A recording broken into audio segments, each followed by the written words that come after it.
The following program is rated TV MALV. It contains strong language and violence. It is intended only for mature audiences. Viewer discretion advised.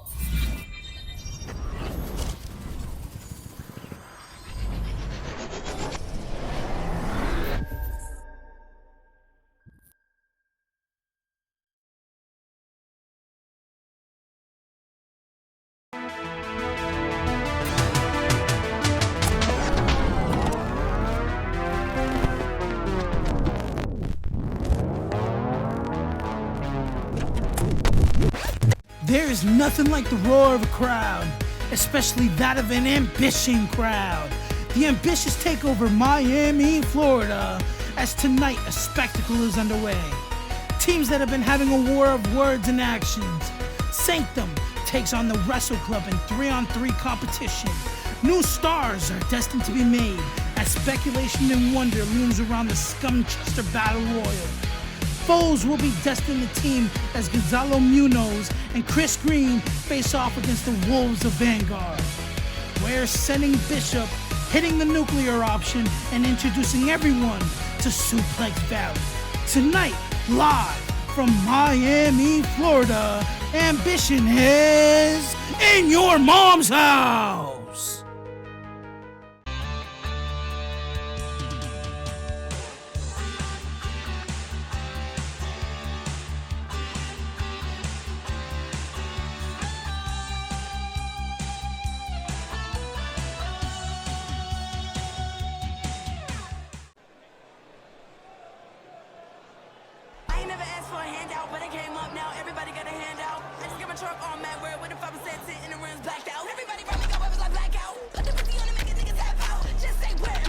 Nick, we have the Wolf of Wall Street, but right now, we have the Wolf of Las Vegas. What's good, folks? Brian Williams, followed by the most handsome man in the land, Nick Pepperoni, Ambition number 7. We're live in Miami, Florida, in your mom's house. How we doing, Nick? We're doing great, Brian Williams, and I'll tell you right now, we're starting this great show off with a women's matchup. We've got coming now to the ring Evelyn Parker, who's had her fair share of battles here in OCW, including with the one and only Jordan Trant.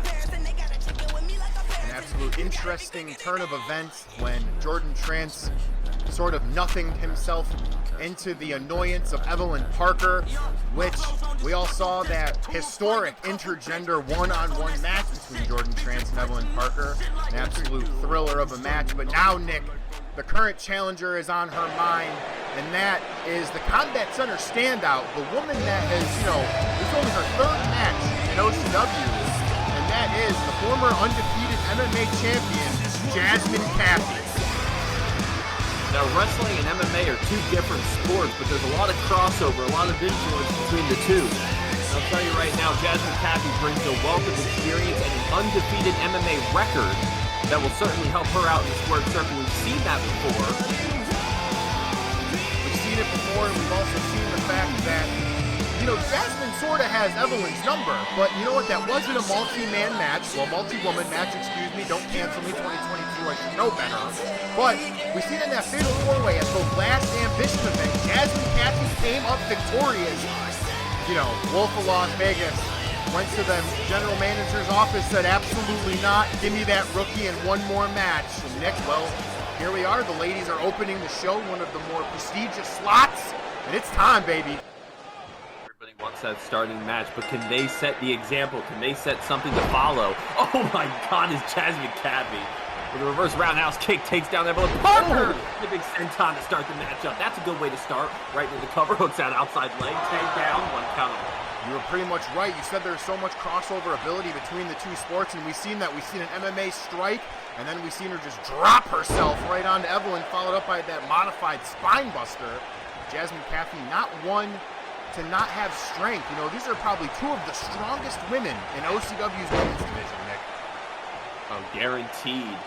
You gotta be a strong woman to participate in MMA and have an undefeated record like she did, and you have to be strong like Evelyn Parker to pick a woman up right off the ground and power bomber. There's another cover. 10 comes down. 1, 2. This could do it. Goodness. I thought that was it. Sudden death rules apply all the time in OCW. No matter where we're at. Oh, pump kick misses. Evelyn Parker dropping her on her head once again. Jesus. And you can't make mistakes in front of Evelyn Parker. She'll punish you for it just like she punished Jasmine Cappy right there. And now Evelyn Parker takes control of this matchup. Ooh! Look at that, a little fancy roundhouse kick, but Evelyn Parker caught that. And here comes some of that wrestling. Just like Take that. down from the back. We showed how Jasmine Cappy, she's been learning at that combat center. She's been taking her lessons seriously. You know, it's actually kind of funny if you think about it. Evelyn Parker being a coach at the combat center, beautiful belly-to-belly suplex here. You got to think it's sort of like pros versus Joes, essentially. You know, it's like rookies versus pros all over again. Pros versus Joes. I like that term, Brian, but I don't know about Jasmine Cappy being an average Joe in any sense of the word. She's an undefeated MMA superstar. I think you're selling her a little short, and she's proving herself right now against a former championship contender in Evelyn Parker. Look at this, German suplexes. She's taken the self-proclaimed suplex goddess to Suplex Valley. Jesus! She calls herself the Queen of Suplex City, but Jasmine Cappy looks to take that title right off of her. What's this? Wait a minute. Oh, wait, has her... Oh, my God. Oh! Right on the head. Jesus. That's a tombstone pile driver right down to the canvas. Jasmine Cappy only a 2 count. Starting the match there, opening match, and Ambition in your mom's house. Live from Miami, Florida. We see all these fans here, you know. Oh! Big hip toss. Beautiful by Evelyn Parker. Keeping it basic to the fundamentals. Not shout out to TWC. They suck. TWC wouldn't know a wrestling match if it bit him right in the ass. But here comes Evelyn Parker right back with the power. And just a minute ago, you saw Jasmine Cappy go for an elbow reminiscent of Christian Garcia. And that's definitely somebody we should talk about in this match. Christian Garcia being the mentor and Jasmine Cappy being the protege. Oh my God, that big knee strike. Absolutely. How's that relationship going, Brian? Well, you know what? It's actually funny that you bring that up, Nick, because you're absolutely spot on the money. Huge lariat by Jasmine Cappy, but you know, Christian Garcia was one of her main coaches of her MMA career, and then, you know, eventually when she started to see super big success and become a champion, you know, he started to go and venture off into the wrestling world, start doing his own thing. It was a very mutual, amicable decision between both parties. Big reversal there by Evelyn, but you know, now it kind of went full circle. Now we saw CG, he used to be in the MMA world, and now Jasmine's coming into the wrestling world, so it's a real nice switch up. Big German, wait a minute. Oh wait, shout out Drago Caesar, bow, the net, baby. The net indeed, as Jasmine Cappy comes down for the cover. This might do it. This might be all she wrote. Only a 1 count, as Evelyn Parker is going to take a little bit more than that to stay down. But the fact of the matter is, we've seen CG on the come up recently, getting a win over Rust Cole, of all people, proving his prowess. Now, could Jasmine Cappy do the same by defeating Evelyn Parker tonight? She's not going to do it like that, getting hip tossed. Absolutely not. You know, you keep running into those big hip tosses, you know, it's only a big eyesore, but big right hand counter. Cappy, big lariat again. Jeez, and you absolutely made a point there, Nick. You know, Christian Garcia has been on the, you know, the uprise and that meteoric, you know, momentum coming way as we see the stamina of Jasmine Cappy. Ooh, that's the hardest part of the ring. It is the hardest part of the ring, the apron indeed, as Jasmine Cappy showing that Evelyn Parker is the only person with power in this matchup. Ted, 2 count, you know, 10 count. Doesn't matter. Ted's not going to discriminate. Both of them are out there. We've seen it on the Riot before. You know, before the last Turmoil show where H2O reports that double counted out. Another modified spine buster, Nick. Scooped her up with that double leg and just took her right down to the mat. It's becoming that MMA prowess coming to pass here in this matchup tonight. Oh, but she can't barely lift her as Evelyn Parker just going to say, no, thank you. I'm going to get that lift. Here it comes. Boom! Oh, my God. Evelyn Parker showing that Jasmine Cappy's not the only person with lariatos around here. Holding her inside out and now hoisting her up. Wow! Just tossing her, and Cappy taking a powder, needing a minute to gather herself. As look at Evelyn Parker fired up. She's fired up. She is juiced, as Jake the Steak would say. Oh, and a nice double leg again. Jasmine Cappy, baby. No shortage of takedown prowess, no shortage of amateur wrestling prowess. I wish that was me right there. Oh my God. Into the cover, hooks back the outside leg. Two! Could the cheeks end it? No! Oh no, and Evelyn Parker. 2 and 15/16. Barely sneaks out of the way. Might have been a mighty downfall for Evelyn Parker if that would have been the culmination of the match here. Might have been a little bit embarrassing, but nothing can be embarrassing about taking that clothesline right on the chin. Absolutely not. Both these Jasmine women Cathy. Call from the beginning of the end here. A big forearm shoves Evelyn Parker right down to the canvas. No lack of confidence in either of these women here tonight, which, you know, I really give a lot of credit to Jasmine, you know, for being such a green rookie in the business. Come at me, internet marks, I don't care. You know, you see this confidence in her ring prowess and awareness. It's marvelous to see for her to grow in such a short time. She might be a rookie to the professional wrestling business, but she's not a rookie to television. She's not a rookie to big moments. As we've mentioned before, she's undefeated at MMA, and she's been to the big stage before in other sports. This is a little bit different. I'm not gonna lie to you and tell you it's the exact same, but it kind of prepares you for that moment. And we've also mentioned before, any mistakes on this stage can put the match away. So they have to be confident, they have to be focused, and they've proven that right here tonight. Oh wait, are we gonna see it again? Second time! Again! Jesus, that was a pile driver right down to the canvas. I believe the unified rules of MMA prohibit pile drivers. Yeah, I don't think they're Jasmine allowed Cathy to drop them on their neck. I don't think they really want that. Jasmine Cathy getting to go a little bit out of her comfort zone in this one. Absolutely, and you know, we're seeing this is probably her longest one-on-one match that she's had so far in her young little career. Evelyn has her up, but look at that. Look at the agility on Jasmine. Just dropping behind and coming down with a big neck breaker, and Jasmine Cathy is feeling it. And Evelyn Parker, this might be the end for her. Oh, she's still feeling it. Jasmine is really right now in her bag. She's fired up. Off of the rope, Nick. Oh! Spear for the counter! Oh, what a beautiful counter by Evelyn Parker! Struck by her neck and just driving her head to the canvas off the spear. Might have taken one too many seconds. And now, oh, wait a minute. She's right back in the driver's seat here, Nick. Hesitation. Hesitation is a killer in the OCW ring. But Evelyn Parker is not letting this moment go to waste. Oh, look at this. German. Oh! Jasmine Cathy flipped out the back door. Oh, look at this. Cathy. This might be the beginning of the end. Big German. Oh, we're seeing this. Oh! The net for the second time. She's not done, Nick. Oh, she's not done. Getting her right back up. Oh, look at the taunt. And Nick, we've seen this before. Pow!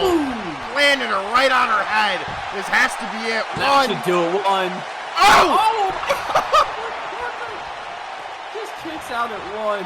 I don't care, kid. Oh, man. I'm not going to sell your finish. But Jasmine Cathy doesn't care. It's ruthless aggression. Right back into the cover and only a 1 count again. And you can't be frustrated here. You can't take your eyes off the prize. You don't want to give Evelyn Parker a minute to recover. You got to stay on. You got to pull something else out of the bag. You got to keep the gas tank available. Just like right there, you know, that hesitation, that not engaging with her, that not pushing forward, that doesn't help Jasmine. Because we've seen when she keeps Evelyn Parker on the back foot, Evelyn Parker cannot handle it. And that's where I think Jasmine is showing that those rookie errors and not being able to pick up on that. You're used to it in the cage, but she's not used to it in the squared circle, Nick. Big lariat. As you said, that unfamiliarity might be acting a little different here in the squared circle than she does in a typical arena. Jasmine Cathy is proving here tonight that she's no slouch. With Evelyn Parker trying to pull a victory from the jaws of defeat. Oh. Can she do it? Kick counter.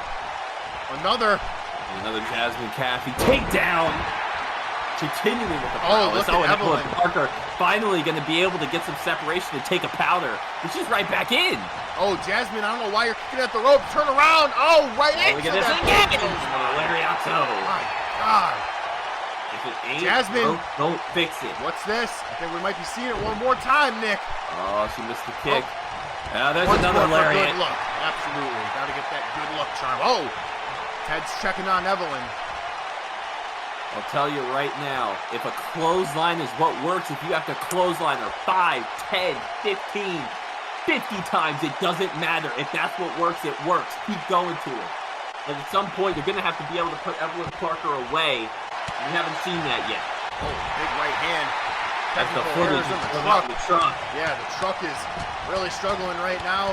It wouldn't be an ambition show without a little bit of errors, but that's okay. We don't have the usual boys in the truck Wait a as minute. we typically do. Oh, look at Evelyn Parker. Evelyn Parker's winding up. Oh! The forearm hurt across the world. Good night, Jasmine. My God. Right into the cover, too. No! Oh, and a kick out. Look at that. The resilience on this young woman. Both of these women do not want to lose. Both of them have that just unadulterated will to break. Of course, Evelyn Parker doesn't have that same oomph behind it like the icebreaker. Lariat. And Jasmine's fired up, Nick. She's still fired up. She's got to be. Off the Been an rope. intense jump on, another lariat. That one misses, though. Oh, and Evelyn Parker. Oh, look at this. And a kiss goodnight. And that has to be it. Might be out. One, 10 comes down. Two. And there it Three. is. That's it. Valiant effort by Jasmine Caffey, nonetheless, and what an excellent victory for Evelyn Parker, Nick. Of course, Evelyn Parker has always been a superstar here in OCW, and she's proven it again. Oh, look at this. We have a sign of respect here from the pro and the rookie, and yes, we are, Nick. The handshake between the two women, both arriving at Suplex Valley as we move on to our next match.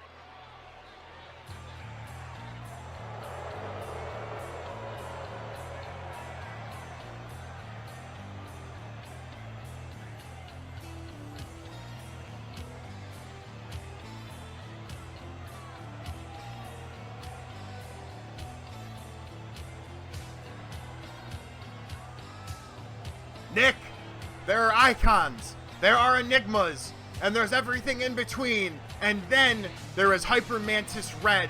As we have all known, this was the Scumchester Battle Royal, but due to unforeseen injuries, retirements, COVID scares, and everything in between the world of happen and cannot happen, this has been turned into a triple threat match, as the first participant in this match is, of course, Nick's favorite wrestler, Hyper Mantis Red.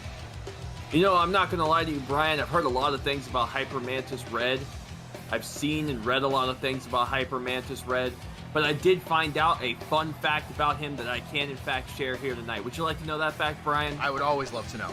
It's that his mother slapped the stork that delivered him. Anyway, back to the action. Ladies and gentlemen, we've got a beautiful triple threat match here tonight.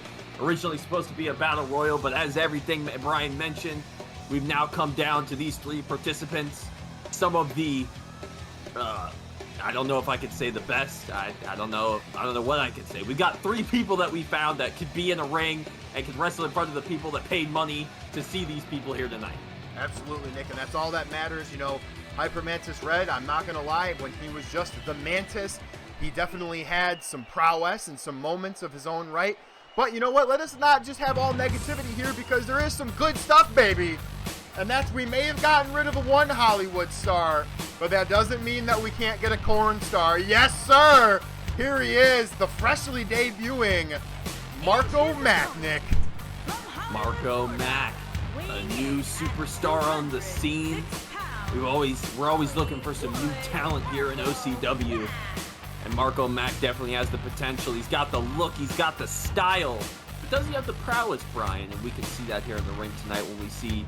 I don't know if this is going to be the match to show off your wrestling prowess, but it'll be definitely a match to show off something. You're absolutely right on that remark, Nick. And see, it's actually interesting because for those of our fans who have been paying attention to the weekly shows, there may have been some hints or signs about people that were going to be in this matchup. But one thing that I do have to know is that, did you know that Marco Mack was actually an extra on Montana James? Yes, Ryan, I really appreciate your insightful commentary and these fun facts you bring to the table. It makes me, particularly the viewers at home, feel right at home here on OCW Ambition 7 in your mom's house. Because God knows we like to be in your mom's house. we love to be in your mom's house, Nick. Absolutely, you're completely correct. And I would have to say, if it weren't for you by my side, I think I would have drunk myself to death by now. But as we have the third participant, and now wait a minute. Oh, look at this. Oh, Victor Carmine. Okay. This man has been, the only thing I've heard about Victor Carmine is he trained at the Pine Dojo, and we saw him backstage, and Tiberius Dupree said, "Hey, kid, I need you in a match right now. You in?" And he just said, "The Who?" And, well, now here he is, Nick, and that's The Who, Victor Carmine. The Who is, in fact, correct. The Who? Yeah. Who is this? I've never seen this man before in my life. But you know what? He's got promise. He's got the look. He's got the style. And maybe he's got the prowess.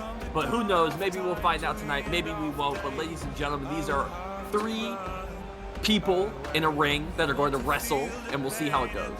You're absolutely right. And that's the thing is, of all of these individuals in this ring, very little is known. Mantis doesn't really like to write us any letters or let us know anything about himself other than the fact that he killed the last blacksmith, which I don't think you can kill what's already dead.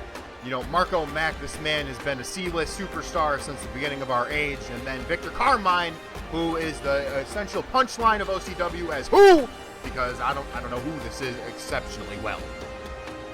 Well, I guess we got plenty of time to find out. There's a lot of time left in Season 17 for people to build out, for people to let us know who they are, for them to demonstrate their wrestling prowess. And here we go, as Ted is going to be our official in this match, as always. We love Ted. We love Ted. Except when he has a sexual harassment complaint. That's then never we don't acceptable. love him anymore. Yeah, he gets canceled. Oh, Hyper Mantis Red. Okay. Well, he was being nice. he was being nice to Victor for a minute, but then he wants to pick him and roll through and kick him. Look at this. Mantis with his classic Mantis-like offense. And look at that. Oh, He's big trying to stunner. counter Mantis. I've seen that before. Yeah, I've never seen that before. Absolutely. What's this? Look at Mantis. Oh, wow. Hyper Mantis Red. Skinny boy got big hopes and dreams, Nick. Oh, look at this. And Marco Mack trying to shut down Hyper Mantis Red, but you can't stop the shuffle, baby. No one. Wow. Look at that. And then the Who. Look at Mantis. He is on a roll. Hyper Mantis Red, baby. He's here in your mom's house, and he's not leaving without the snacks. Hyper Mantis Red took a long time to get here, but now that he's here, he's definitely showing off something in this ring as Victor Carmine finally puts a stop to the tyranny. The tyrannical offense of Hyper Mantis Red is Victor Carmine now going to try and turn this into a wrestling match. Figure 4 and some elbow strikes to the base of the head. Really loves jiu-jitsu and ballet tudo. Those are some of the only things Victor Carmine has really ever shared about himself. He loves gi sparring, rolling around in a gi. I'm sure you would know, Nick. Purple Brazilian Jiu-Jitsu belt in his own right. Jesus, what a neck breaker on the Hyper Mantis Red. That would be particularly interesting if we could see some of that gi, if we could see some of that ballet tudo, if we could see some of that Brazilian Jiu-Jitsu style offense. But there's a suplex. That's very wrestling-like. As Hyper Mantis Red is right back on the offense. A big kick right to the chest of Victor Carmine. Oh, we've seen this before. Oh, look at this. Shining Wizard, boom! Big kick to the back of the head there by Hyper Mantis Red. Now, folks, remember, this is one fall. This is not elimination, so any man can win this match at any moment. Sudden death rules apply as per always in OCW. Of course, one of these 3 men will not be involved in the decision that happens here tonight. Only one person has to get pinned or submitted in order to win and or lose this match. It's kind of interesting. Oh, look at Victor Carmine. It looks like, look at this. Look at these. Look at this rapid, fast-paced striking. Victor Carmine. Oh, Jesus. Cheeks now to Victor face. Carmine. Victor Carmine's starting to get a little something going. What a reversal by Marco. And then look at Victor Carmine. Look at this. Big single leg. Single leg drop kick right in the back of the head. God, that did not look pleasant. This is why I'm so glad I'm sitting back here. What's this? Good thing I'm not a professional wrestler. It's Marco Mack with a big drop kick. You gotta keep in mind, 2 of these men are freshly minted rookies. Oh, look at this! Mantis with a counter. Victory roll. 2. Oh, and Victor Carmine. Oh, he rolled through! Oh, he rolls back into it.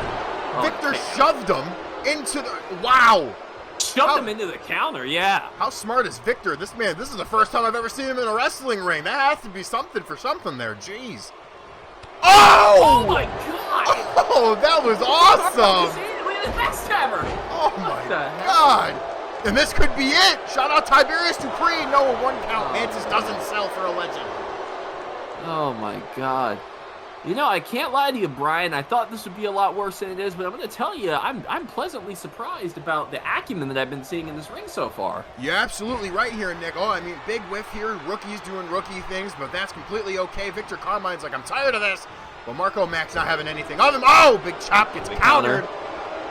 Oh, Hyper Mantis Red gonna step out of the way and let Victor Carmine do his work, and he's gonna pay for that. Hyper Mantis. Oh, wow! Much. Look at that. That arm beautiful. triangle in there. Should have stuck. If he had some jiu-jitsu experience, should have stuck in with that Darce. But we're not gonna talk about that. Big elbow strike by Mantis. That's either near nor there. Not everyone can be a master at jiu-jitsu, just like this hunk next to me. Oh. Mantis, big stunner. Yeah, I've seen that before. We've seen that so many times. Now we'll continue to see it over the course of OCW history, and here comes Mantis. Jesus. Big roundhouse kick just taking down Victor Carmine. Marco Mack, look at Mantis using Victor Carmine as a body shield to not deal with there Marco. Goes Carmine. Oh, wait a minute. Oh, Nick. No, no. Mantis. This isn't going to be safe. Wow. He thought better of it. Oh, wait a minute. Oh, okay. He did. He's getting out there. He's just getting into the action. That's fair. That's fair. Yeah, Victor Carmine doesn't care, though. Pay for it. Yeah, Victor Carmine did not care. And he's standing tall now. Look at this. He does have to pin somebody in the ring, though. So, I mean, hey. Yeah, we got all night. You're right. Yeah, absolutely. We do have unlimited runtime. You know, I'm sure a network would love to see this match for 3 hours straight. Of course. I would love to see this match for 3 hours straight, of course. I would love to see so many things, including my family, before that. Are you sure? No. As long as I'm with you, we're completely fine. Oh, big miss by Mantis. I love you too, Big Daddy. Here comes Victor Carmine on the single leg drop kick. Right to Mantis' head. Technically, Mantis had his arm over Marco. That should have been a pin. Ted does not care. Beautiful crossover. Oh, and he blocks the Enziguri. What's this? Victor Carmine once again. Oh, Jesus. Dunking him right on his neck. This tiger suplex. Look at Marco Mack with a big super kick. Kick to the throat. That doesn't. I gotta tell you. Look at that. Look at the boys in the truck. Look at this. They got got some this time. Angles in. Yes, sir. That's fancy Look right at there. that. Head scissors. Jesus. That's absolutely splendid. Mantis off the ropes. Oh. That was Marco Mack. Oh my God. Marco Mack with the boots right to the chest as Ted comes Could this down be for the it? cover. Oh, only a 2 count. That would have been something. Could you imagine that? Victor Carmine. I could not.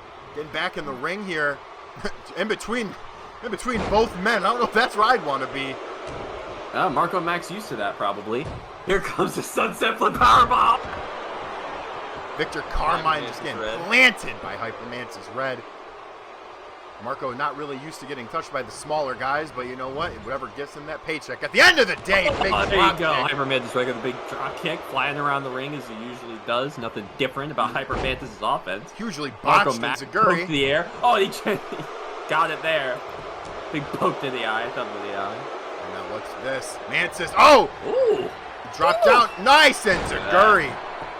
Mantis could be looking for that 028, that patented finisher like 1,000,000 miles an hour. And here comes Victor Carmine, going to break that pin up. As you mentioned before, this is single fall only. There's not elimination. Only one man has to be subbed out or pinned in order to lose this match. And Victor Carmine with a little bit of wrestling, showing a little bit of prowess. Now Victor Carmine looking at the man who is laid out in the middle, Marco Mack. And now Victor Carmine. Oh, shit! Oh, nice. Nice scoop slam followed up by a big spinning elbow. Victor Carmine, he could be looking for the question mark here, Nick. For the end. Yo, the question mark. Wait, Mantis, what are you doing? 1, give a shit. 2, and Victor Carmine wins his debut here in OCW Ambition in your mom's house, Nick. Mantis did not care. Mantis, with his usual eccentric offense, lands himself in deep shit, and it happens again here tonight as Victor Carmine picks up his first victory on his first match in OCW. I think he showed a little bit of prowess. I'm interested to see what this guy's got coming. I can't wait to see the development of this young superstar as we move on to our next match, Nick. Let's get it!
direct that path on the biggest stage so far of his career against Lewis Bishop. And this is, in fact, a wildly different stage than Sid Hahn. Lewis Bishop is probably what Sid Hahn eats for lunch, to be completely honest with you. Absolutely. So Mason Hunter is going to have a different game plan coming up against Lewis Bishop than he is against Sid Hahn. And I'm interested to see how well he'll adapt to that challenge, because Lewis Bishop is nothing to sneeze at. You might see him and you might think he's small, but small wrestlers are notoriously difficult in the squared circle. They're agile, their high-flying offense can catch you off guard in a moment's notice. It's always about keeping on your toes, and that's what Mason Hunter's going to have to do to take on Lewis Bishop and maybe put down Bishop tonight. Well, you know, Nick, to add to your point, it's kind of like he's going to literally opposite ends of the spectrum in terms of what you can do in wrestling. You know, you go against your debut, this behemoth, this mountain of a man in Sid Hahn, and who, you know, is just exactly that. He's a mountain. He's this big force. And now in your second match, you go against this high-flying, athletic, you know, agile, like cruiserweight, and Lewis Bishop, as we see him collar and elbow tie up here, Nick. And Lewis Bishop gonna wrestle with Mason Hunter. Look at this. Lewis Bishop is nothing to sneeze at. Absolutely I'll tell you right now. Lewis Bishop right back to the wrestling. Look at this, a little key lock. The fans on Twitter have been always saying send Bishop, becoming one of the fan favorites for Ambition. And I've seen also on some tweets that he is a pillar of Ambition at this point in his stage. You know, Scumchester Academy alumni, one of the first to graduate from the Scumchester Academy. I don't really know how gracious that is, but hey, Ted's here to separate it. Are we going to get a clean break here? Yes, we are. Hey, training is training, and if you've learned anything from Rex or Alistair Ross over the years, is that man knows how to put a beating on somebody. So I would expect Lewis Bishop to know how to put a beating of his own, and he's well versed in doing that. And he's obviously getting a little bit of wrestling here. Look at that! Look at that! Look at the agility. Lifted Mason Hunter right back to his feet there. He's and Lewis Bishop isn't even going high flying. And he just got ran over with a clothesline. Oh my God! No. That would have been huge. Oh my God! That elbow would have been night for Lewis Bishop. Look at Mason Hunter. Oh God! But once again, I was gonna say that Mason Hunter's game plan should be keeping Lewis Bishop grounded, but Lewis Bishop hasn't left his feet, and I spoke too soon, Brian. Beautiful poison Rana by Lewis Bishop, just stomping on Mason Hunter. My God, the back of the neck. Going for a quick cover here, Nick Ted. Only a 1 count. Only a 1 count. So Lewis Bishop going to hop into his feet. Now he's going to start bringing up that high flying. And Mason Hunter tried to get a running start, and Lewis Bishop said, "No, thank you, kid." And here comes Lewis Bishop with the big leg drop, and here comes another one just for good measure. Boom! Beautiful combination there by Lewis Bishop, going for another quick cover once again. And you got to think about something here, Nick. Mason Hunter's not a small man in his own right. This is a big man. You know, going against Sid Hahn, of course, you're going to get outsized because Sid Hahn is a 1 in a million type man on how huge he is. You got to think, though, with these constant quick covers that Lewis Bishop is putting on to Mason, that's still a grown man you're throwing off of you. You know, that uses energy. Giant kick to the face of Mason Hunter. So Mason has to be careful that his gas tank doesn't run out quick. Yeah, Mason Hunter, as with any bulkier men, their gas tank's a little bit smaller. Lewis Bishop ain't got a lot of meat on the bones, but as you mentioned, that's a grown-ass man in the ring. Oh, no. Lewis's speed caught up with him. He's got taken down to size. Forgive the pun with that big elbow strike. Oh, jeez. Oh, now Mason Hunter. I didn't think unprotected headshots were cleared, but I guess that's what we're doing tonight. Oh, jeez. My God. Brutal headbutts by Mason Hunter. But it was 2022, not 1997. Beautiful neck breaker. It is in fact 2022 and not 1997. As Mason Hunter going after Lewis Bishop, trying to catch a hold of this match. Has kind of got away from him, and they're actually going. Oh man, just flattening him. What an innovative maneuver. Cover. Only a 1 count. You mentioned earlier about how Mason Hunter doesn't want to wear out his gas tank by pushing Lewis Bishop off of him, but imagine how Lewis Bishop feels when he's got Mason Hunter on top of him and he has to kick out. Well, I mean, look at this. You know, this is one of those things where look at that. Wow. where, you know, Mason Hunter, he has to be careful about what he's throwing out to Lewis Bishop simply because, you know, it's just, oh, wait a minute, small package here. Small package. We've seen Harris Turner. This is how he clean swept it. Oh. Thought we were going to see how Harris Turner clean swept the Turmoil bracket for the S-Cup. Well, instead, back to my main point, you know, you're absolutely right. He has to be look at careful. that nice ankle pick. Shout out Turney Ferguson. Let's get it, baby. El Kakui. Lewis Bishop paying respect to the man, as now he's just kind of having his way with Mason Hunter, Nick. I mean, Lewis Bishop has not been just all high-flying in this matchup as you would expect. He's showing some technical prowess. He's got the wrestling. He's got the ankle picks. What's going on here? You know, it's similar like in the case of Elijah Sanders a couple years ago when we saw him as that, you know, new young lion. Ooh. Jesus Christ, that's anything can make a man shut down with a hit like that. But, you know, he was that new young lion who was expanding himself and learning the sport of pro wrestling, and that's exactly what we're seeing with the likes of Lewis Bishop and Jasmine Caffey. And now look again, Nick, once more with the elbow.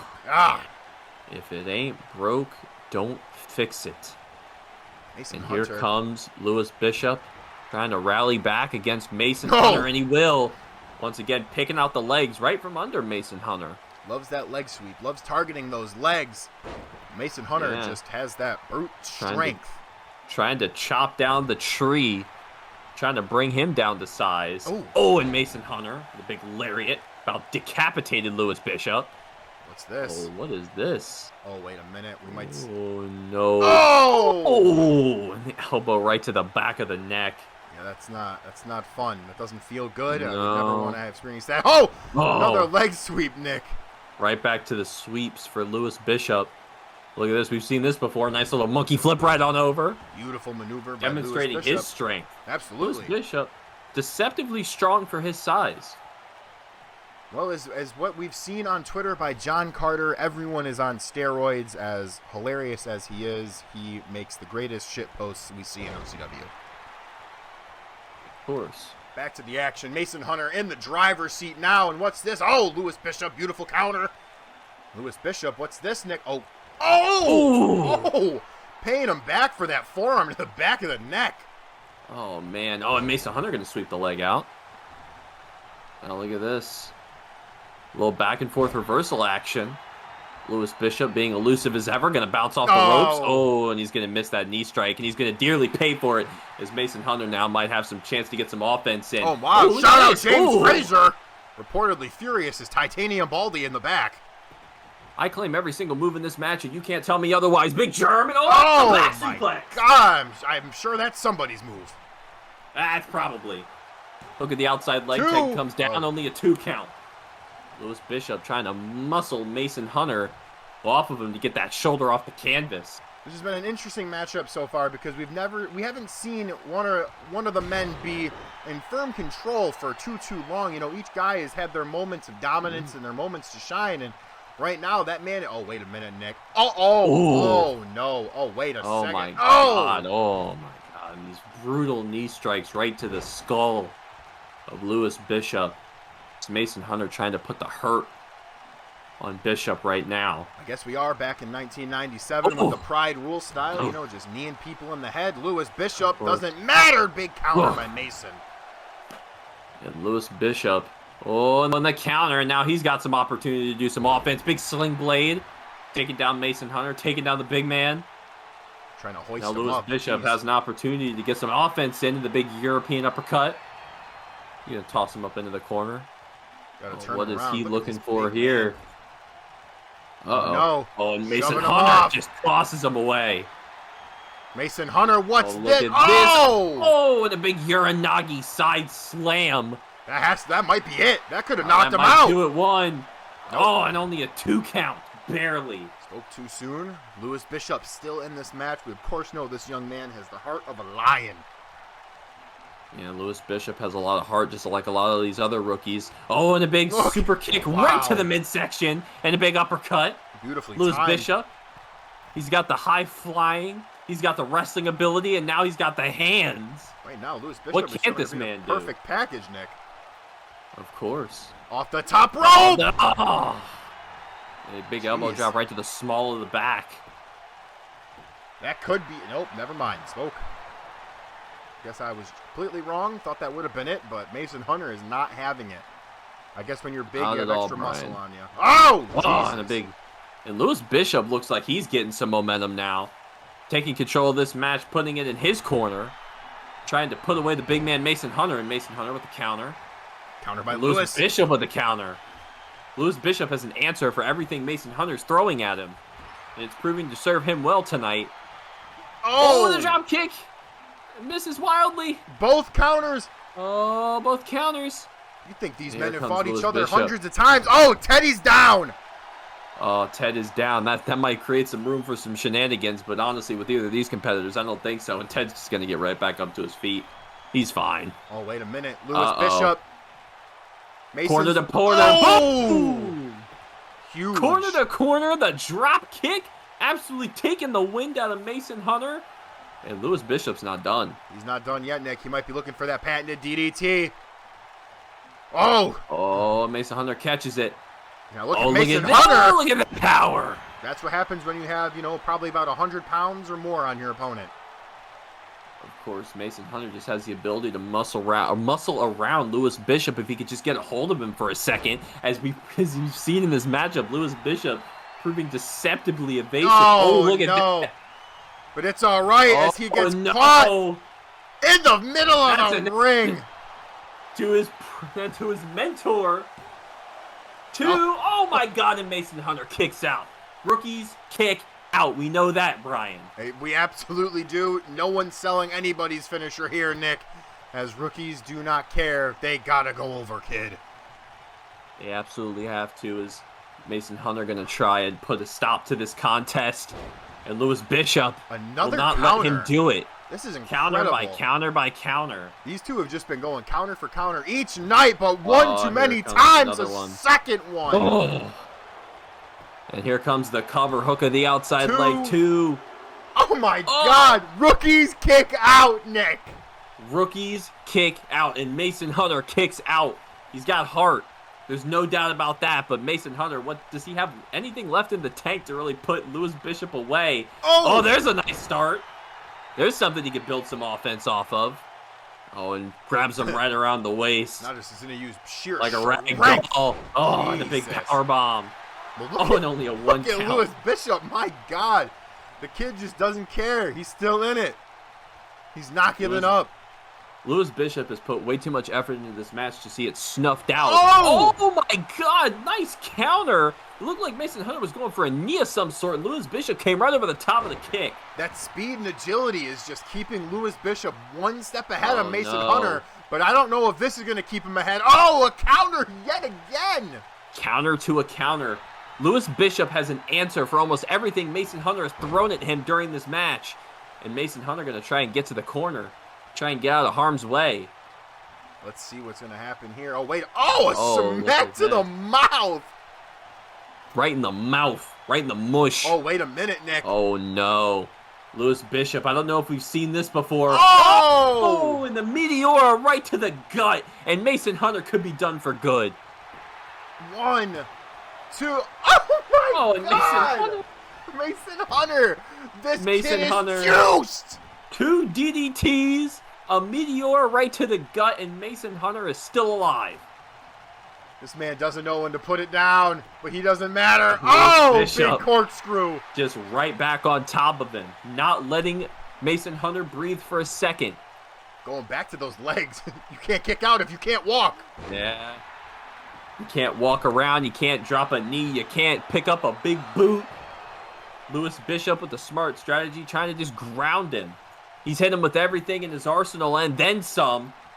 And Lewis Bishop now is just going to the next best thing. He's just going to take out his legs. He's just going to say, screw it. If you can't have your leg, if you're going to kick out, time and time again, I'm just going to take your legs. I think I would have just thrown the stairs at him, but this time we had a body grip lock on the Lewis Bishop. Mason Hunter looking for something here. But Bishop again counter. With the counter. Counter for counter for counter. And then what's this? A neck breaker. Wait, we've seen this before, Nick. That's a chancery. Lewis Bishop locked in deep. Locked in real deep. And Lewis Bishop gets him the tap. Beautiful performance. Wow. Lewis Bishop said, screw it, if you're not going to stay down, you're going to tap out. Hey, tap, nap, or snapping. This Indeed. time, Mason Hunter took tap. He knew better. Look at how proud this young man is. An excellent example of pro wrestling as Ambition in Your Mom's House rolls on, folks.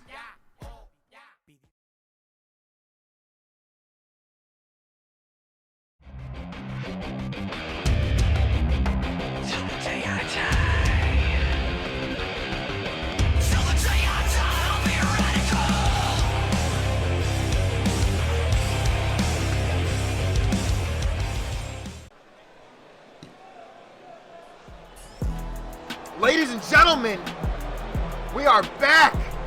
Ambition in Your Mom's House is Gonzalo Munoz. We saw last week, Nick, an exclusive Wear Culture interview. Oh, wait a minute. Stacy's Park Little Sisters here. Oh, shut up. Making his way to the ring from San Juan, Puerto Rico, weighing in at 223 pounds,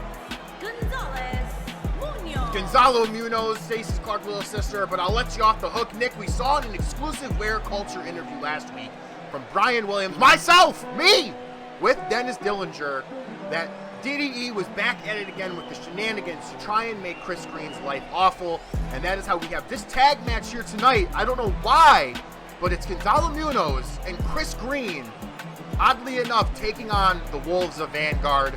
I don't know how that's happening here, Nick, but that's what we got going on. With DDE going so heavily after Chris Green, you have to wonder, Gonzalo Munoz and Chris Green, I mean, who put this team together? Who made this happen?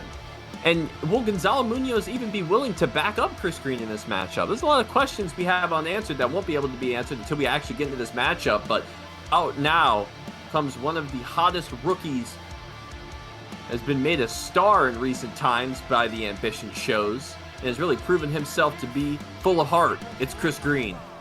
Introducing first, from Rochester, New York, weighing in at 206 pounds, Chris Green. Chris Green sporting the trunks here tonight, a switch from his tights. And you're absolutely right, Nick. As of late, this young man has been one of the hottest acts in all of OCW. We've seen this heated, escalated feud between himself and El Primero. As you know, we gotta only think that this has to be something to do with El Parca trying to get one over on Chris Green and trying to make his life miserable. But you gotta think, what exactly does having Gonzalo in this match have to do with making his life more hell? There's only one way to find out, and that's to have this matchup roll on. But they've got some dangerous opponents coming out to the ring right now. We've got two members of one of the most imposing factions in OCW right now. We've got the Iceman Nate Mack. We've got Just Derek. Two halves, or two-thirds of the Wolves of Vanguard.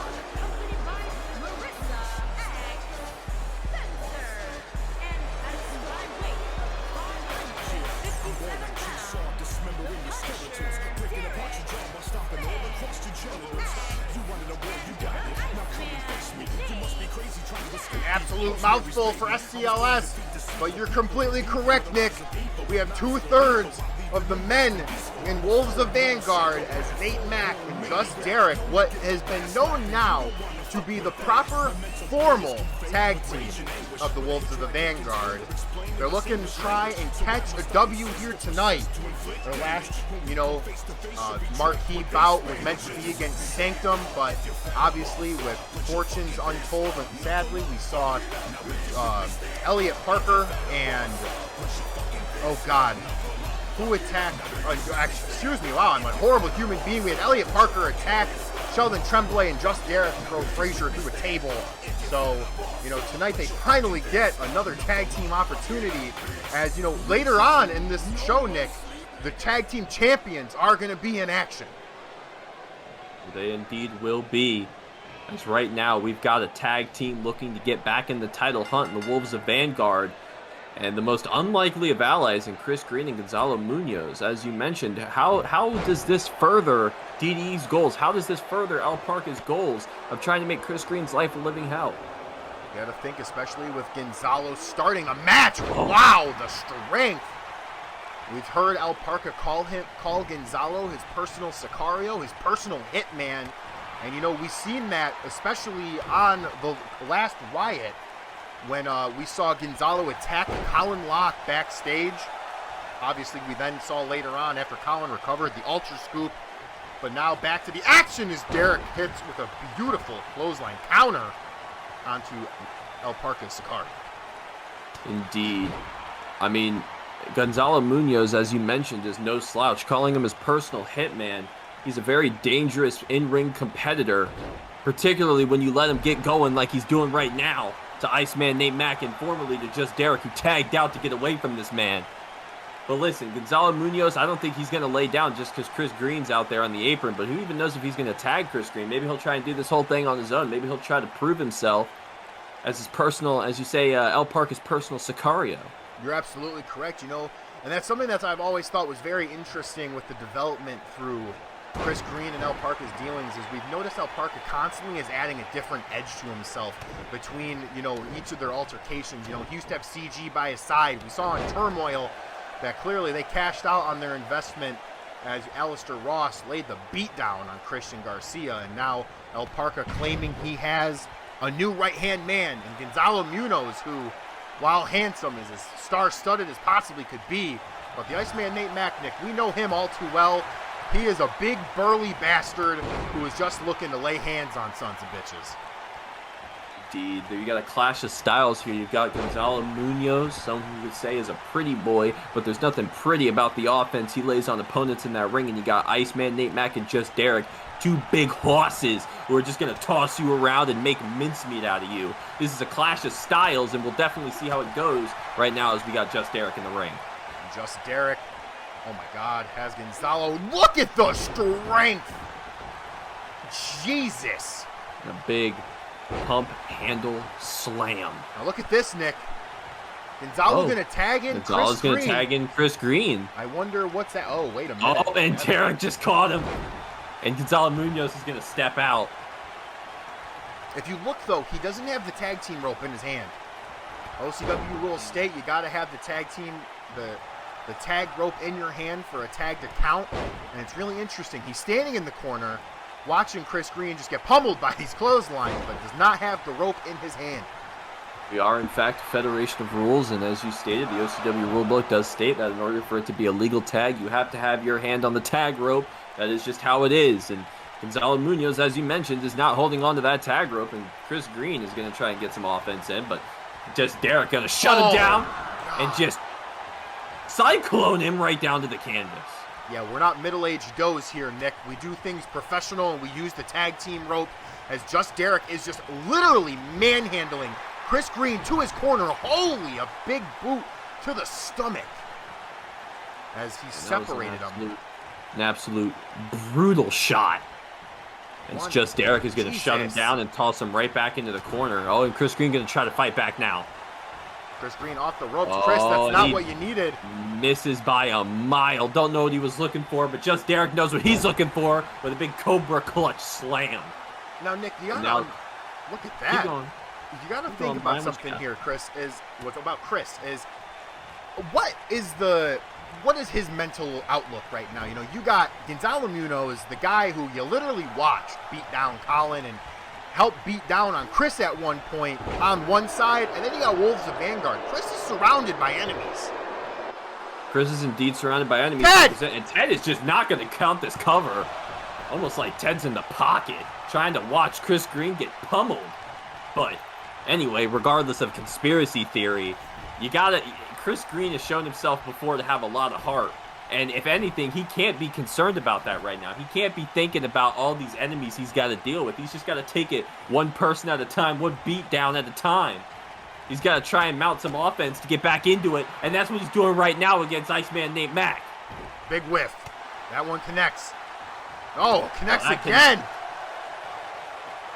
Chris Green's trying to stay on top of Iceman Nate Mack, trying to make sure that he gets his offense in, trying to keep him down, trying to keep him grounded. So that way he can make it out of this match alive. Oh! As Just Derek looked like he wanted to tag, but shied away from it as soon as he saw Nate Mack eat that big elbow to the chest in a 2 count only. You know, it's very interesting to sit here and think about it, Nick, because Chris Green is just the smallest man in this match, and this just does not benefit him. Look at Gonzalo mockingly offering him. What a just absolutely disgraceful behavior by Gonzalo Munoz, just kind of mocking Chris Green. His Iceman Nate Mack just going to pick him up and just shove him right back down to the canvas. There's no doubts about it. This is a mugging. This is a beatdown. And it's kind of sad to see here and think about it. Yeah, absolutely. It's just like, how can something like this go on? How can El Parka sit here and sleep at night by watching this sort of thing? But here, you know what, Nick? I got to say, the Wolves of Vanguard, what a performance. I know it's against one man. I know I'm going to sound terrible, but goddamn, the performance these two are having. These are two professional athletes, no doubt about it. They might have a more brutal style than technical, but they are two professional athletes who know how to put a beat down on someone when it's deserved and when it's needed. And I don't think this is deserved or needed, but this is just undeniable. You know, we've heard the tag team champion Sanctum say that if people want to make their call, they want to make their claim for the gold, they have to pick up some wins. And, you know, this is a tag team match regardless of what we want to say, Nick. So, Wolves of Vanguard, if they could pick up a big victory here, they could throw themselves into #1 contendership contention. We never could know, but oh no. That's not what Chris Green wants. And look at stop. Look, Nick, Gonzalo jumps off. Drops off the apron. Oh no. Oh no. And Chris Green right back into the corner of the Wolves of Vanguard, just taking a brutal mugging. And once again, just Derek in a tag in. Nate Mack look at this. Oh, look at this. Oh! Oh, my goodness. And Gonzalo Munoz is walking out. He's done. Gonzalo Munoz is walking out as Nate Mack slides into the cover. Chris Green kicks out at 1. Chris Green has proven time and time again that he has heart. He can just kick out. He can find that little tiny little bit left in the gas tank to keep going. But against two members of the Wolves of Vanguard, against two big hosses like this, I don't see how it happens. I don't see how it could happen either, Nick. You know, there's making miracles happen, and then there's literally doing God's work. And right now, I feel like for Chris Green to pull that victory out of his hat would be one of God's greatest miracles we could possibly see. Is Gonzalo Munoz mocked him in the corner, and then just out left, taunted at the crowd, and then just is gone. It is now officially a handicap match as Chris Green is just getting manhandled by Derek, and now, just like this, and spiking him on the mat. Man. Wow. For the cover. This is embarrassing. This is disgusting. Oh my God. Just like that, Nick. Wolves of Vanguard are victorious. But at what cost? I don't know what kind of victory it is. I don't know how you could describe this victory as anything but disgusting. And the fact that DDE and Gonzalo Munoz condoned this, the fact that they just left Chris Green to be mugged in a handicap match. This is outright. This is preposterous. It's absolutely disgusting as Ambition in Your Mom's House rolls on, folks.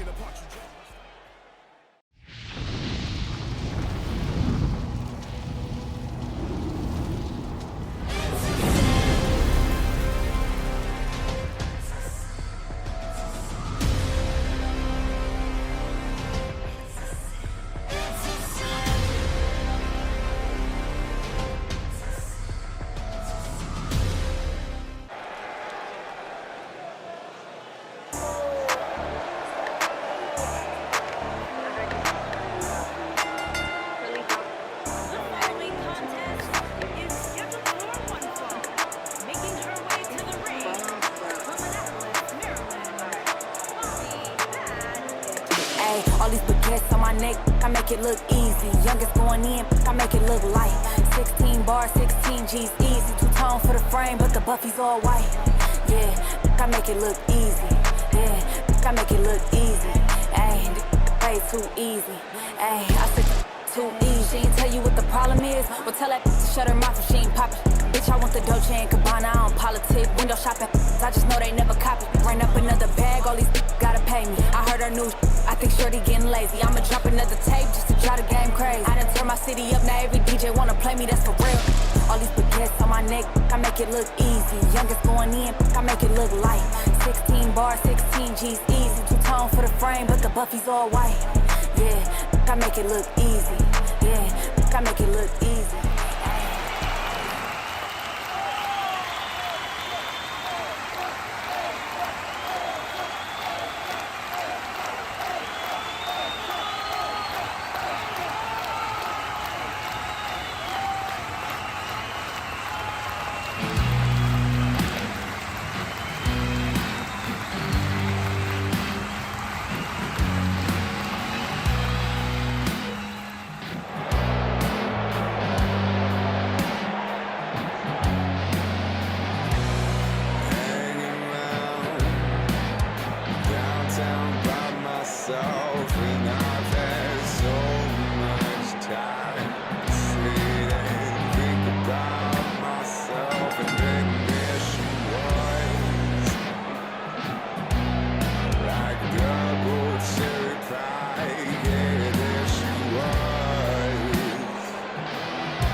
we interrupt our program to bring you this important message.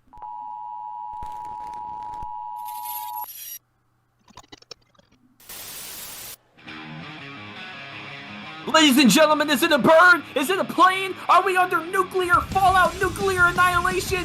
No, not a single bit of any of that. Instead, from Wilkes-Barre, Pennsylvania, it's Joe Deaver.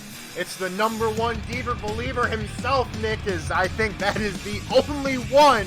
He calls himself the pride of 570. That is Joe Deaver, as we are here for our co-main event of the evening. As Joe Deaver, we just saw one member of DDE in action. Now, Deaver gets his crack at the nuclear option in a no disqualification street fight, Nick, and that's against Alistair Ross.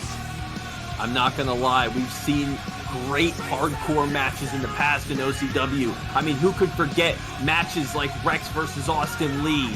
Who could forget matches like Pew versus Pew versus Mugen. There you go. Christ, thank you very much. Yep, Brian right. Williams, I always appreciate having you here at the desk, keeping me straight. We've got great hardcore matches in the history of OCW. This match, we'll see.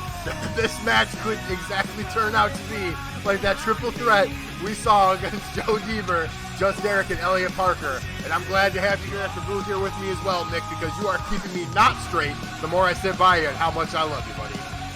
I love you too, Brian. We'll have to talk after the show, but nonetheless, right now, that was Joe Deaver, but right now we've got a man coming out, no longer Rex, instead the nuclear option, the paycheck annihilator, the dollar destroyer, The return on investment bringer. the return on investment bringer, Alistair Ross. We've seen a new edge to Alistair Ross lately, and that's something that's really interesting is compared to his days as Rex, we first off, I don't know if you have seen it, but he has a little bit of something in his nostrils that's like white. I don't know what that is. Might just be lotion. Who knows? But something that I've noticed is this ruthless, just brutal aggression that he carries, and it's kind of like he's fighting something inside compared to actually being who he says he is, Nick. You can't encapsulate Alistair Ross into one little being. He has to lash out. He has to explode out. You can't just keep him contained. He's always going to be inside. There's something more in there. He's not just he's fighting for a paycheck, but he's fighting for a paycheck his way. There's something inside that he's fighting, as you mentioned, that just wants to come out so desperately. And that's why they call him the nuclear option, because he's volatile. He's just that one where essentially when you say, I don't care, it's time to just go ahead and do it. You see the fan right there, the future champion. That person is clearly, they know that Alistair Ross next week, Nick, the 17th anniversary show of OCW, where he takes on Rust Cole. Of course, that's going to be a championship bout where maybe Ross can get some gold back around his waist as he had prior. He's a former world champion, and tonight he's going to face off against Joe Deaver, who is not a former world champion. I don't think Deaver has won anything other than participation awards in art class in 2nd grade. I'll tell you right now, though, I will say without a shadow of a doubt that whenever the term no DQ is around, I don't want to be around Joe Deaver. I heard reports that last week he was in the middle of a McDonald's and he heard the term no disqualification. He pulled a bat out from under the counter and beat the attendant to death. But back to the action. Jesus, back to the action as Alistair Ross, copping a field, just smashes him on the back. As right now, I'm rather surprised. This is, no disqualifications, anything goes, a street fight. And these two haven't even gone for weapons. I kind of wish Joe Deaver kept this same behavior in his triple threat match, but I digress as Alistair Ross looking for some offense, Joe Deaver shoving him off. And scoop, no! Oh, no, nice counter. Alistair Ross, the big DDT, taking Joe Deaver right down to the mat. This looks like to be starting like a normal wrestling match. I haven't seen any bats, ladders, chairs. I haven't seen a contrived table spot yet. What is this? This isn't wrestling. This isn't wrestling? Oh my God, what this is a mauling. Look at Alistair Ross. Jesus. Oh my God, oh my God. And this man might be a fat tub of lard, but he's still got the power in those hands and those arms as he takes Joe Diva right up and over for a big Falcon arrow right over the ropes. Oh, and we might have spoken just a little bit too soon here, Nick, because Aleister Ross finally here comes. going under the ring. And what's he? And that's a ladder. We have plenty of toys underneath the ring, as Joe Deaver probably does not want to be on the receiving end of what Aleister Ross wants to give him with that. And now, wait a minute. Oh, no. Oh, no. He looks like he's already going to eat it. Oh, no. And you just saw his neck snap, his head colliding with the ladder. He's and concussed. this might be it for Joe Deaver, and he's kicking out at 1. On instinct alone, nothing else. There's no way he's conscious after that one. Look at, he's just trying to get out of the ring. Oh, he's trying to go after Ross. There's But look a chair. at Ross just quickly getting in the ring, not even giving Deaver the time. Oh, my Oh, God. oh no. Nick, oh! Look at the chair. Oh, my God. Oh, my God. This is so... Joe Deaver is already in serious trouble. Oh, my God, in the gut buster. Deaver always says he wants to fight anybody, but when you're going against a former 2-time CCW champion, a former tag team champion, and just the angry man wrestling. Yeah, he's gonna try to wrestle Nick, but God, the damage might be done. He's gonna try and chop those legs down, try and get Aleister Ross to stop coming at him, but I don't know if that's possible. I don't think this is really what you should be doing here, Joe. You should pick up the chair and beat this man until he is not moving. That's your best bet. This man had no trouble picking up a bat and beating everybody senseless in his last match, but now he wants to get all technical. I don't know how smart that is. I think he heard what Twitter said. He got upset by it and was like, this is bullshit, and decides he wants to wrestle, even though he was the one who wanted to try and push the limit of Aleister Ross. I must spoke too soon! Chair! As he gets planted on that chair. You want some fucking wrestling? I'll show you some fucking wrestling. Oh, he has that ladder, but Ross... Oh, and Aleister Ross is going to jerk it right out of his hand and turn it sideways and stick it straight up his candy ass. Now, oh, Deaver... Joe Deaver just going to do some home, Ross taking it repair. back. Oh, man. And these two are going back and forth. It's a combination war. Oh. And Joe Deaver with the DDT on the ladder. Look at that. Now he's going to get extreme finally.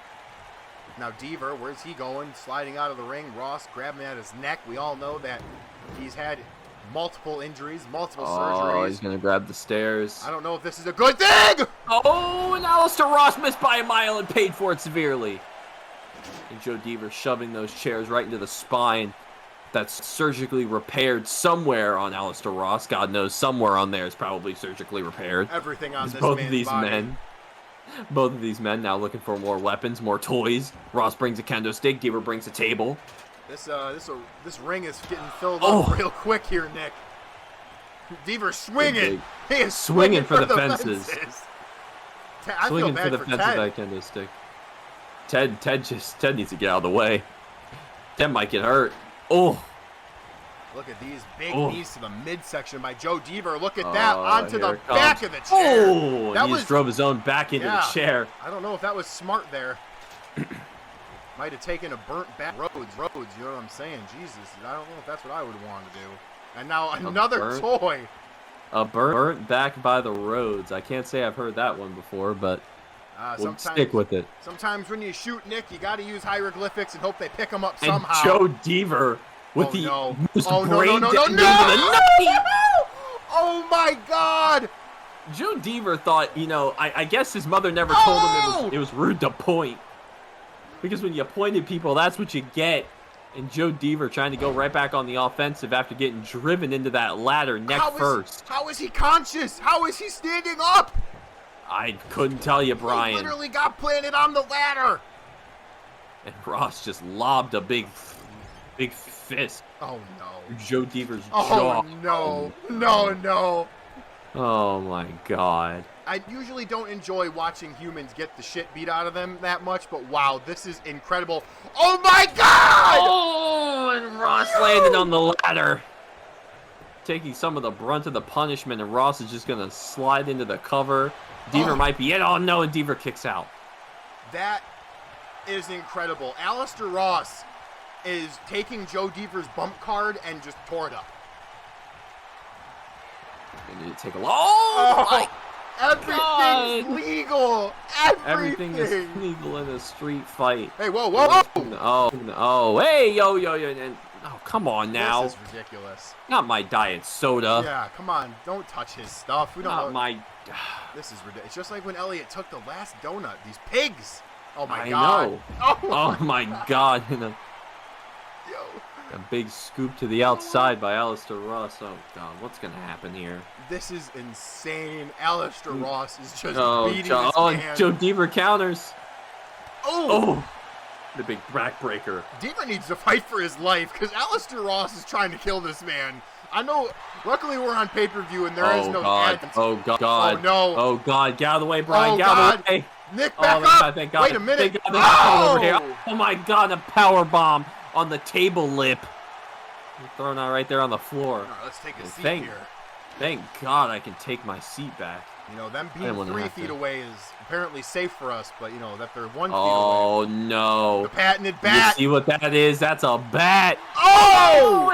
Not this time. Joe Deaver is Alistair Ross with a single leg drop kick, just beheaded. Oh, that Joe Deaver. Oh, on the lip of our table.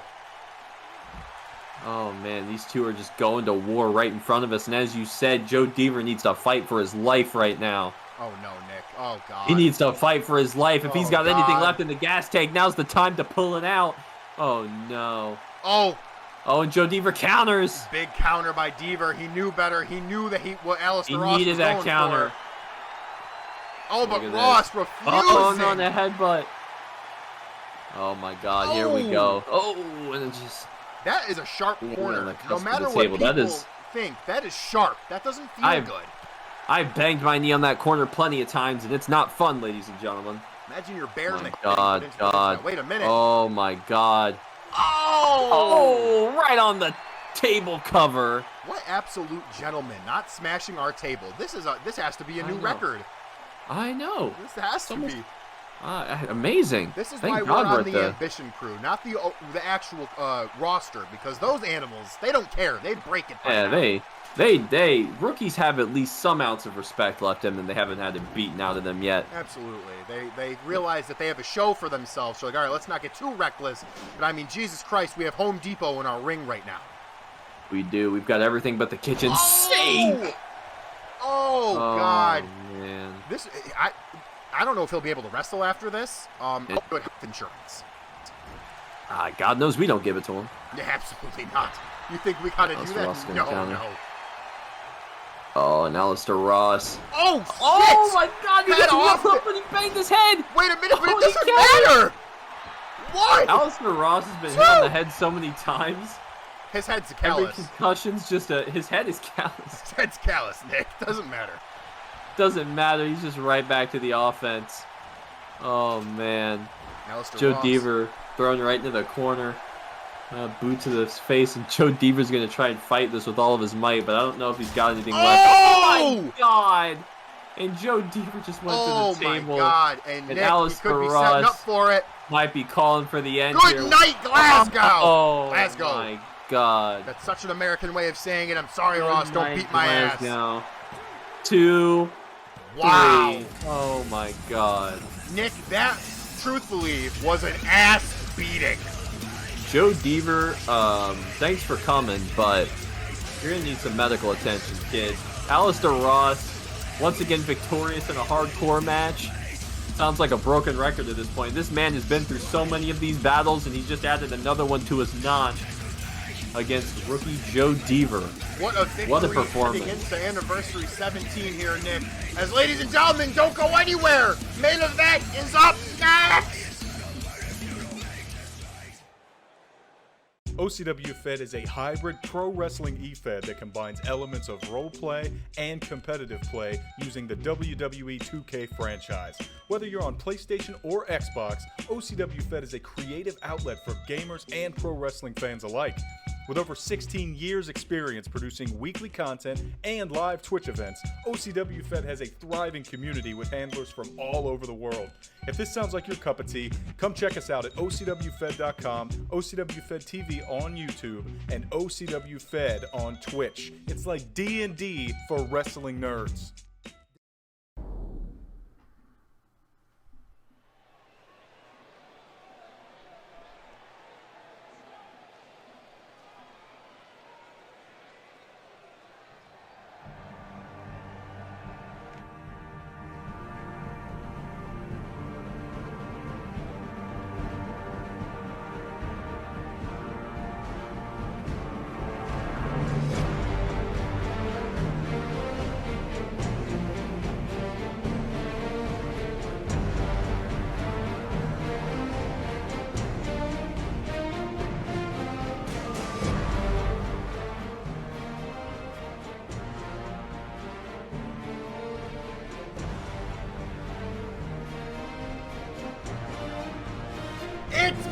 OCWFED time, Nick!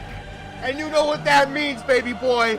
We got Sanctum, the entirety of them. The Mat Enforcer, Owen, Titanium Baldy, James Frazier, and the handsome German devil, Sheldon Tremblay, the reigning, defending, current holding OCW Undisputed Tag Team Champions are here tonight to go 3v3 against the Wrestle Club, Nick. The Wrestling Club, Brian, you are correct. This is a 3v3 contest in our main event. And Brian, I don't know if you can correct me if I'm wrong, but I can't think of any other group that has risen to such prominence in such a short amount of time in here on OCW. Frazier and Sheldon, recently crowned tag team champions from the formidable Puro country. Mark Reese had a tag team championship reign between Puro and Lucha Country, spanning what, over a year? Spanning over 500 days. Mark Reese, the longest reigning OCW champion of all time, himself and Asu took it to their absolute limits and beyond as Sheldon Tremblay and James Frazier got the job done and became our new undisputed tag team champions. Well, you know, Nick, there's been a team, there's been a group that has always bickered, always made excuses, and constantly said how they weren't ready, they weren't prepared for Sanctum, and that's this group right here, and that's the Wrestle Club. As much as I hate them, fuck, is their theme song amazing. Might have a banger theme song. This is the group that Sanctum beat for the #1 contendership to even get a shot at those titles in the first place. But we've got three men here that are absolutely formidable presences. We've got the former light heavyweight champion John Carter. We've got the winner of the S Cup Marcus McMichaels, and then we've got Elliot Parker. Absolutely correct. The actual tag team, you know, unfortunately, we did see on the Turmoil Go Home show, Elliot Parker and John Carter got worked. They got absolutely, I wouldn't even say John Carter did. Elliot Parker got worked. He did not show that tag team prowess that a lot of people thought he would have, and that, you know, John has constantly been asking for with a tag team partner. We saw John and Marcus have that chemistry, have that fluid, you know, ability to do stuff, but him and Elliot did not. You know, so a lot's on their mind right now. TWC has not been able to pick up a victory since the start of Season 17 in any form of a team. So we got to see, are they going to be able to put their money where their mouth is, Nick? Or is Sanctum once again going to show them why it's Sanctum lands on top? Really, two ways to think about this whole thing. Either TWC gets a victory here tonight and proves that they are in fact the Wrestling Club, they're in fact a formidable tag team here in OCW, or they could take a loss, and frankly, I see one constant throughout every iteration of the Wrestling Club, and that's John Carter. So maybe John Carter's the problem. Who knows as we get this match off. John Carter, the supposed new king. We see his impressive light heavyweight victory at Resolution of last year against the King, Doc Green. You know, he became a rookie champion, was in my opinion the last formidable light heavyweight champion. H2O didn't have that long of a reign before losing it to Anthony Baker, but now we're starting this match up with two men, Nick, who in reality know each other quite well, as James Frazier and John Carter, you know, starting it off here, and we're seeing right now that they're very equal. They know each other. They've already been in the ring with one another, so now it's trying to prove on the mistakes that each of them made in the first matchup. Course, in the second matchup and the third matchup, and after you've already fought somebody before, you kind of know their ticks a little bit. You've kind of settled into how they work, so it's all up to you to change your game plan and capitalize on mistakes that the other makes. Oh my god, and here comes some tag team offense by Sanctum. Sanctum proving why they are part of the tag team championship unit.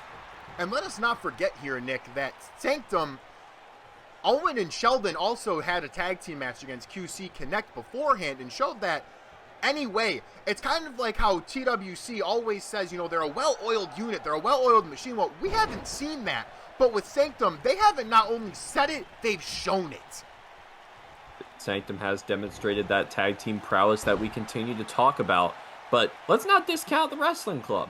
I mean, maybe they haven't shown up to your standards of tag team prowess, but each of these men individually, as I mentioned in their entrance, has shown a lot of solo prowess. It's just a matter of getting on the same page. It's just a matter of getting that synergy right. And sometimes that's a little bit difficult, particularly with a new team. But the wrestling club has an opportunity tonight to maybe prove that they've got their synergy on their side. You're absolutely right. Marcus McMichaels is working over Owen right now. Owen's going to go with a counter. Oh, wait a minute. Marcus McMichaels with the counter. Oh, Jesus. What a forearm. Oh, look at this. And Now here listen, comes a little bit of wrestling. I'm not trying to disparage a man, but I've never seen a man of that size be able to do those things normally. I mean, that's definitely a little bit out of the ordinary for a big man like that, but hey, if it works, if it ain't broke, I've said it before, Brian, if it ain't broke, we don't fix it. Exactly. And you know, Nick, I want to say something just so the fans at home and those in attendance, when they do watch the highlights on twitch.tv, OCWFed, and youtube.com/OCWFed, that we actually have seen the Wrestle Club show their moments of tag team prowess. You know, I'm pretty sure to my memory, Marcus McMichaels and Elliot Parker were actually undefeated as a tag team together. So you're absolutely right. It kind of does make you wonder, is it John Carter as Owen playing possum? Big chop! And it's not that John Carter isn't a highly skilled competitor. He is. It's just that maybe there's a little something about his attitude, about his personality that might turn other people off, that might throw off the synergy. As Frazier with the big suplex, just picking up John and hossing him around. And adding to your point, you're absolutely right. You know, he could sit there and just the rush of emotions, just the rush of sitting there and wanting to not have to make What mistakes. is John doing? John, that's going to be his excuse on why they lost the match. Big Samoan drop. And Nick, John Carter is getting separated. I spoke way too soon, and here we go. The big men at battle. Both big whiffs. Titanium Baldy, Samoan drop again. Titanium Baldy taking control of this matchup. Marcus McMichaels tried to come in like a house of fire, and James Frazier shut that down. And Marcus McMichaels going to go ahead and tag in Elliot Parker, the fresh man. And look at this. Oh, Frazier focusing on McMichaels. Oh, Marcus McMichaels. It doesn't matter. Oh, and Frazier countered. Beautiful counter. Turning parallel to perpendicular in midair. Take Frazier out Elliot Parker, and now Sanctum's going to get some tag team offense in finally. Loves his yoga, so he knows how to be flexible and nimble. Here we go, tagging in his champion partner, Sheldon Tremblay. Sheldon Tremblay. Oh my big God! Spear. Oh! Boom. Sheldon's not done. Belly to back. Jesus, what a maneuver, Nick! What synergy! That is tag team synergy at its finest right there. Both of those men completely in sync. Not a single player out of place. That's the kind of prowess that Wrestle Club needs to show when they're in the middle of their matchups. This is Sheldon Tremblay with a big neck breaker. It's like they never get shaken, either way, bacon. But it's like neither. It's like none of them ever shake to their core. They always know each other is there, and it's kind of like waiting for TWC to find that for themselves, for them to find that groove where they can trust one another and that they know each other will be there when the time comes. That is indeed a key part of tag team wrestling is trust. To trust that your partner will be there in any team sport. The trust that your partner, the trust that your team, your teammate, your coworker will show up for you when the time is right. And maybe in Wrestling Club, maybe they don't have a lot of that right now, particularly with John, as I said, with John Carter, maybe with Marcus McMichaels, maybe he's looking elsewhere after winning the S Cup. Who knows? But Sanctum, these guys are fully in control right now of this matchup. Tag team champions. Proving why they are those tag team champions. As Frazier with a Northern Light suplex held on, and Elliot Parker got a 2 count. You got to sit there and you got to think just how this could shake the nerves, and oh, wait a minute, how that's going to shake some pain receptors. Jesus, what a chop. Gonna chop that pec off. Oh! The drop kick. Size barreling 16. Down into the corner. Good Just Lord. taking Elliot Parker, and Elliot Parker trying to avoid a repeat of what happened to him on the tag team match with John Carter. You got to be careful. You got to make sure you're not overzealous and you don't stay in the ring long enough, but Parker getting scooped up. That was indeed a part of why Elliot Parker lost. He was a little bit too overzealous, a little bit too overconfident, stayed in the ring longer than he should have. And James Frazier has him up! Oh! Jesus. James Frazier is going to make you pay for every single mistake that you make. Elliot Parker needs to get out of dodge.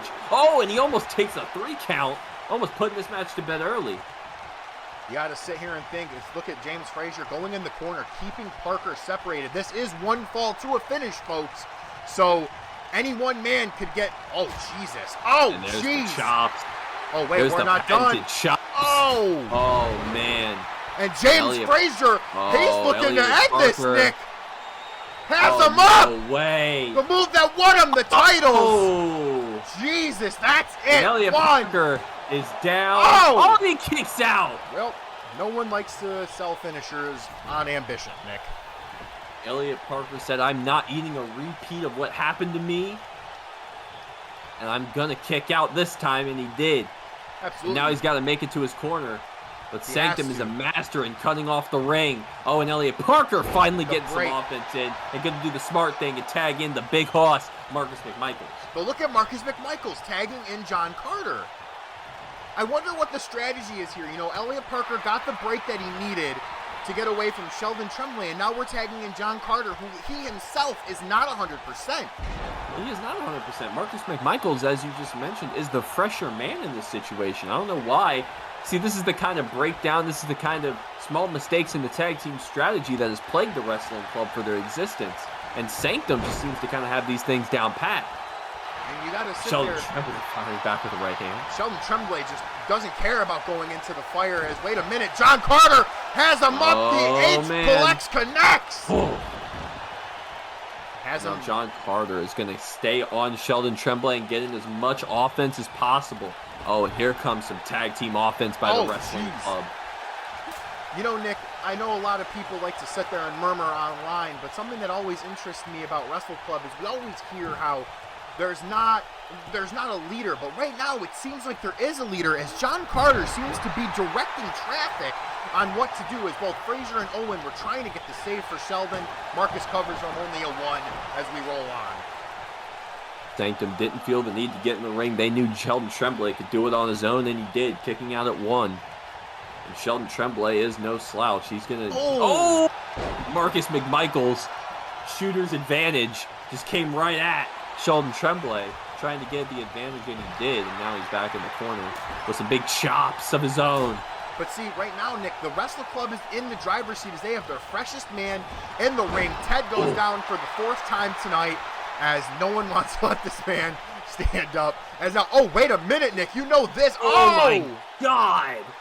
And he's hanging him up by his neck with a dragon sleeper off the 2nd rope. You can hear Sheldon Tremblay's in some trouble. But Sheldon Tremblay! Oh, Sheldon Tremblay sneaks past Marcus McMichaels and gets the tag that he so desperately needed. Oh, and there's Marcus McMichaels shuts it down. James Frazier was hyped up and was fired up because of what happened to his tag team partner and tried rushing at Marcus McMichaels, but we see him get caught just like his tag team partner did. And now the big hoss is going to work if James Frazier will let him, trying to shut down Marcus McMichaels at every turn, make sure the big man doesn't get on the roll. Oh, wait a minute. Oh, the big German.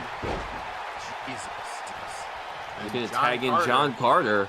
Once again, a less fresh man, but we'll see how John fares against James Frazier. Oh, a big elbow right to the gut. Look at James Frazier! Had him up and down he goes. That full Nelson swing out, just slamming John Carter down to the mat. And Owen might come into this match now, and he will. James Frazier going to get another shot in before a departing shot on John Carter. You can hear Owen and James in the ring communicating complete tag team synergy and cooperation. Oh, and a big John boot. Gets caught with the hugest boot since your ma's favorite boot. Your ma's favorite boot indeed, as Owen and Sanctum are staying on top of the wrestling club. Absolute quick tags, tag team moves, cutting the ring in half. What can't these men do? Could this be it? Oh, the third. Almost a 3 count. Just barely. My Lord. These teams have been going at it for weeks on end. Oh, my God. Holy. And John Carter tried to get a running start at James Frazier, and James Frazier just said, nah. Haven't seen that man get up that high since 1992. Jesus. Ooh. Absolute vertical on James Frazier. Now these two men coming to blows, trying to put this match away for his team. Things are starting to even up here for the Wrestle Club. They kind of weathered the storm in the beginning, and now it looks like they're able to start pulling it back in. As now they're starting to find their footing here, Nick, as a team. And we got to say here, you got Elliot Parker back in. Now we got some tag team offense by the Wrestling Club. Big slingshot right into the corner. One of them needs to follow up, and that one's going to be Elliot Parker. Oh, no. Elliot Parker has him up. Oh, look at this. Up and down. The big spinning neck breaker out of the Canadian backbreaker position. Could this be it? Could Elliot Parker pin him? The cover. Tag team champ. Only one count. James Frazier not out of this fight yet. Not willing to die. Not willing to sit down at all. Oh, Marcus McMichael's back in. Frazier was looking for a big punch there. Once again, Marcus McMichael's in.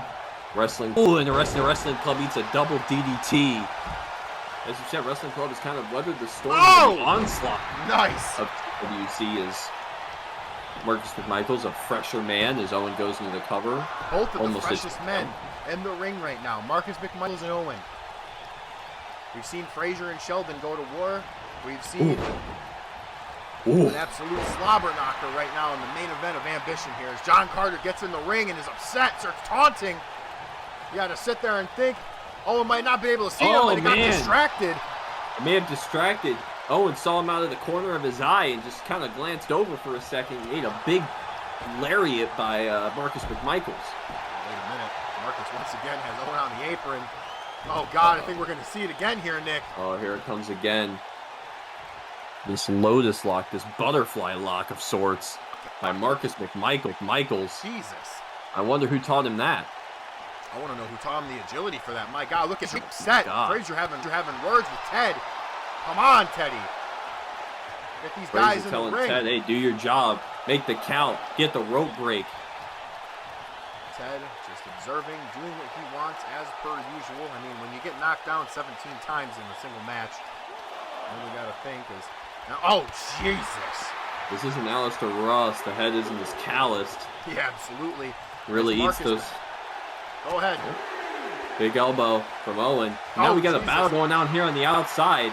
The cameramen are finally going to sneak over and see Marcus McMichaels and Owen just coming to blows out here by the announce table. Look at Sheldon Tremblay getting near the mix. Making sure it all stays Carter fair. Look at James Frazier. Yeah, Frazier just walking on by, making sure his boys are good. The tag ropes and the bleachers clearing to make sure everything's all good and well. Make sure all the rules are being followed as Owen just gets his face just mangled by Marcus McMichaels' boot. As Owen gets a moment to break away, tags in Frazier. Elliot Parker's in the ring now, Nick. Elliot Parker's now in the ring with James Frazier. Oh. James Frazier, right onto Elliot Parker. Jesus, huge elbows to the head of Elliot Parker. James now, Frazier, wait a minute. like the closer. Trying to put this one to bed. And James Frazier hoists him up. Got him up. And down he goes. And this could do it, Nick. Right on that knee, James Frazier hooks that outside leg, and that's Sanctum it. Are victorious in the main event. Wow. Showing why they are the dominant faction in the OCW tag team division, and any division for that matter. What an impressive showing between both teams. I can only imagine it is not their last meeting yet. Folks, I've been Brian Williams. I've had Nick Pepperoni with me. We're the most handsome commentators in the world, and we will see you next time.